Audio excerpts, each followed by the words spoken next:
This is not your land.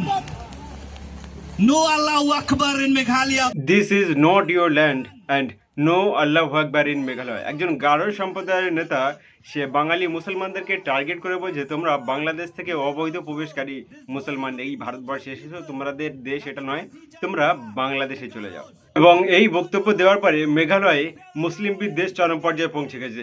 মেঘালয়ে টুরা জামে মসজিদ নামের একটি মসজিদকে দেখা যাচ্ছে সেখানে কিছু বিশেষ ধর্ম অবলম্বনকারী মানুষ এই মসজিদের উপরে পাথর নিক্ষেপ করছে এবং সম্পূর্ণ শেষ খবর পাওয়া পর্যন্ত আমাদের কাছে টুরা জামে মসজিদের এই ইমাম, আপনারা যা ছবি দেখছেন, ইনি আপাতত গুরুতর আহত অবস্থায় হসপিটালে ভর্তি আছে।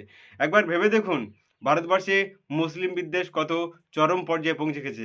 প্রশাসন কি এর বিরুদ্ধে কোনো পদক্ষেপ নেবে, নাকি প্রশাসনও এখনও নীরব দর্শক হয়ে? একবার ভেবে দেখো এই সমস্ত বক্তব্য আগামী এসআইআর এর শেষে, ফলাফলের শেষে কি পরিণত হতে পারে। কারণ অ্যাডজুডিকেশনে ম্যাক্সিমাম মুসলমানদেরই নাম দেখা যাচ্ছে, যেখানে নামের বানান থেকে শুরু করে বিভিন্ন টাইটেল এবং নাম পরিবর্তনের পরিপ্রেক্ষিতে মুসলিম সম্প্রদায়ের নামই অ্যাডজুডিকেশন, অর্থাৎ বিচারাধীন তালিকায় তাদের নাম বেশি দেখা যাচ্ছে। তাহলে মেঘালয় থেকে একজন গারো সম্প্রদায়ের নেতার বক্তব্য, এটা পশ্চিমবাংলায় বাঙালি মুসলমানদেরকে ইঙ্গিত করে যে আগামীতে পশ্চিমবাংলার মুসলমানদের পরিণতি কি হতে চলেছে। আসলেই এসআইআর এর নামে এনআরসি এই বাংলাতে অলরেডি কাজ সম্পূর্ণ হয়ে গেছে।